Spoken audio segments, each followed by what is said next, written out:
আসসালামুআলাইকুম dear learners, আশা করি তোমরা সকলেই ভালো আছো। তো আজকে আমরা ডিসকাশন করছি প্রোনাউনের ব্যবহার নিয়ে, যে বিশেষ করে যদি একাধিক পার্সন থাকে তখন আমরা কি সাবজেক্টিভ নাকি অবজেক্টিভ ফর্ম ইউজ করব, সে নিয়ে আজকে আমাদের discussion. So let's discuss. At first আমি একটা রুলস দেই, 2 3 1। ওকে, আরেকটা রুলস দিলাম 1 2 3, 1 2 3। তো আমি জাস্ট এখানে সংখ্যা লিখেছি। 2 বলতে সেকেন্ড পারসন, 3 বলতে থার্ড পারসন, 1 বলতে ফার্স্ট পারসন। এটা হলো নাম্বার 1 রুলস। নাম্বার 2 রুলস হলো ফার্স্ট, সেকেন্ড, থার্ড, 1 2 3। ক্লিয়ার? তো আমরা এটা কখন পার্সনগুলোকে, অর্থাৎ যখন একাধিক পার্সন থাকবে তখন আমাদের রুলসটা কী হবে। তো এই যে এই পার্সনটা আমরা কখন ব্যবহার করব, এই পার্সনটা কখন ব্যবহার করব, তাই তো। নাম্বার 2 রুলসটা হলো 1 2 3, অর্থাৎ যদি দোষ স্বীকার করা বোঝায়, যদি দোষ স্বীকার বা হলো অপরাধ করা বা অপরাধ করা যদি বোঝায়, তখন কিন্তু আমাদের পার্সনটা এভাবে বসবে, অর্থাৎ প্রথমে ফার্স্ট, তারপর সেকেন্ড, তারপর থার্ড। তাছাড়া অর্থাৎ দোষ স্বীকার ব্যতীত অন্যান্য সিম্পল যে সেন্টেন্সগুলো অ্যাফার্মেটিভ, সেক্ষেত্রে কিন্তু 2 3 1, অর্থাৎ সেকেন্ড, থার্ড, ফার্স্ট পারসন। সংখ্যাটা ভালোভাবে মনে রাখবা, 231 123। মনে রাখবে কিভাবে? আচ্ছা, দোষ স্বীকার করতে গেলে মনে করো অপরাধ করছো। এখন ধরো তোমাদের 3 জনকে একসঙ্গে ডাকানো হয়েছে। এখন অপরাধ তো 3 জনেই করছো। তোমাকে আমি জিজ্ঞেস করলাম যে তুমি কি করছো, এখন তুমি কি আগে বলবা যে ও অপরাধ করছে, না তুমি তোমার নিজেরটা আগে স্বীকার করবা যে হ্যাঁ আমি করেছি? তাহলে তুমিও স্বীকার করলা, তোমার পরে যে পার্সন থাকবে সেও স্বীকার করবে, তারপর তৃতীয় জনও স্বীকার করবে, সিরিয়ালি কিন্তু স্বীকার করবে। নাম্বার 1কে জিজ্ঞেস করি কিন্তু 3 নম্বরকে জিজ্ঞেস করবে না, তাই না? সিরিয়ালি জিজ্ঞেস করবে। তো একইভাবে সিরিয়ালটা আমাদের ঠিক আছে 1 2 3। এটা হলো যদি অপরাধ করা বোঝায় বা দোষ স্বীকার বোঝায়, আর না বোঝালে 2 3 1। এখন আমরা এক্সাম্পলস করে দিই, তাহলে তোমাদের মাথায় ভালোভাবে ঢুকবে। এখন এক্সাম্পলসে যাই আমরা। নাম্বার 1, দেখো, you, he and I are present. অথবা আমরা যদি ওয়েন্ট দেয়ার দিই তা ঠিক আছে, ওয়েন্ট দেয়ার। এটা তোমাদের মেডিকেল এক্সামসে আসছিল, সদরেতে, আবার রাবিতেও আসছিল 9 10। ওকে, একটা জিনিস খেয়াল করো, দেখো আমাদের নিয়ম কী ছিল, 2 3 1, তাই না? এই যে 2 second person, 3 third person, and I. এই অ্যান্ডের পরের জায়গাটা আমাদের সাবজেক্টিভ ফর্ম ব্যবহার করা হবে, ঠিক আছে? এবং এখানে আরেকটা জিনিস খেয়াল রাখতে হবে যে এখানে ভার্ব সর্বদাই প্লুরাল হয়। তাহলে এ ধরনের সেন্টেন্সে কী হবে, ভার্ব সর্বদাই প্লুরাল। তাহলে এখানে কি মনে রাখবো আমরা, ভার্ব সর্বদাই প্লুরাল হবে, সর্বদাই প্লুরাল হবে। ক্লিয়ার? দেখো আমরা কিন্তু এখানে কি লিখেছি, আর প্রেজেন্ট। ওকে, তাহলে you he and I are present, অথবা you he and I went there. Clear? এখন নাম্বার 2 এক্সাম্পলসে আসো।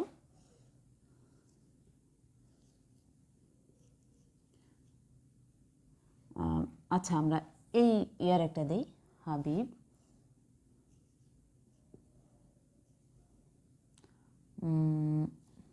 অ্যান্ড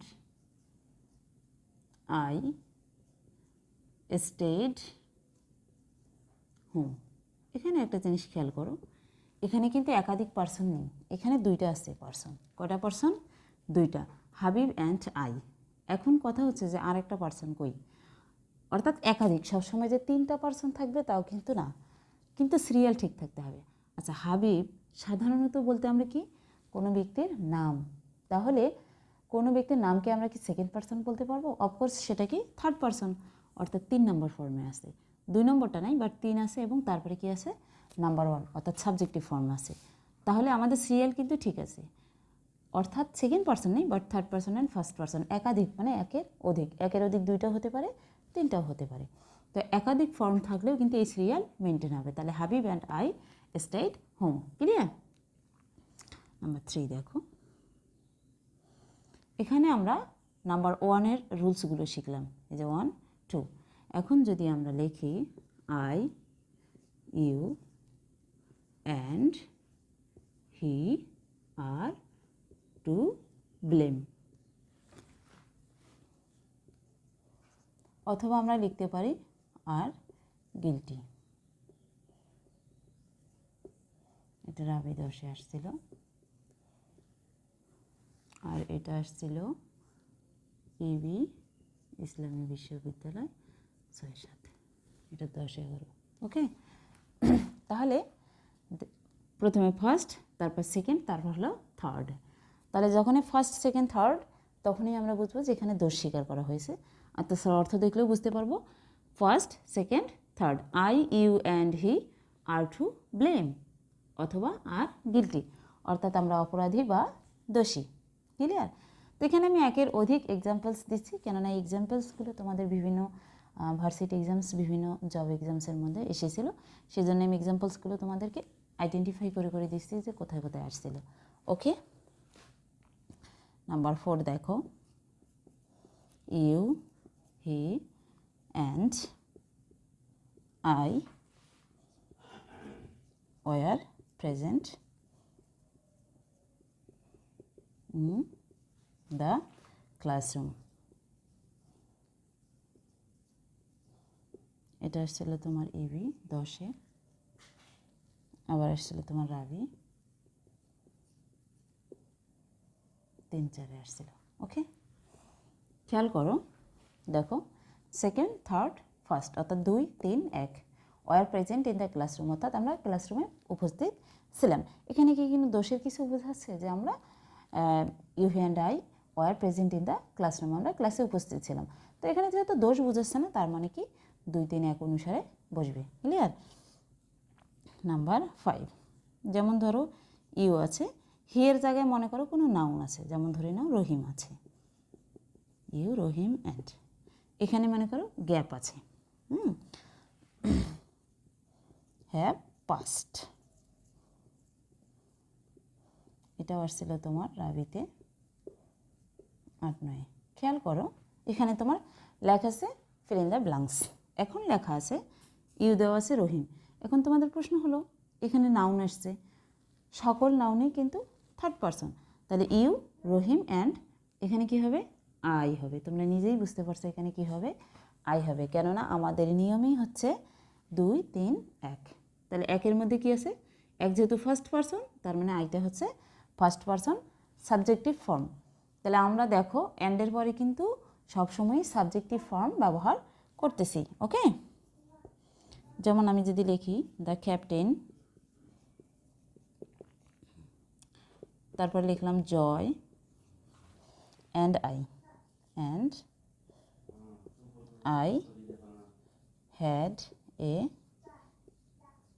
স্কোর অফ 30, এটাও আসছিল তোমার ঢাবিতে 6-7 সেশনে।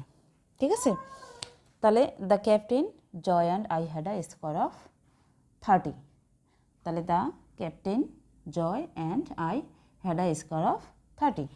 একটা জিনিস খেয়াল করো যে প্রত্যেকটা লাস্টে কিন্তু আমাদের সাবজেক্টিভ ফর্মটা আছে, সবেরই কিন্তু সাবজেক্টিভ ফর্ম। ঠিক আছে, তাহলে আমাদের এই যে পার্সনের কনফিউশন, যখন একাধিক পার্সনস থাকে কিন্তু আমরা অনেকেই ভুল করি। মনে রাখবো দোষ স্বীকার বুঝালে আমাকেই প্রথমে দোষ স্বীকার করতে হবে, তার মানে 1, 2, 3 ফার্স্ট সেকেন্ড থার্ড অনুযায়ী বসবে। আর যদি দোষ স্বীকার না বোঝায় তাহলে 231 অনুসারে বসবে, অর্থাৎ 2, 3, 1 সেকেন্ড থার্ড, তারপরে ফার্স্ট। ক্লিয়ার? তো এই ছিল আজকে আমাদের পার্সন নিয়ে কনফিউশন, অর্থাৎ একাধিক পার্সন থাকলে আমরা প্রোনাউনগুলোর কিভাবে ব্যবহার করব। আশা করছি তোমরা বুঝতে পেরেছো। তো দেখা হচ্ছে প্রোনাউনের আরও কিছু ব্যবহার নিয়ে নেক্সট ভিডিওগুলোতে। তো সে পর্যন্ত তোমরা ভালো থাকবে, সুস্থ থাকবে। Good bye.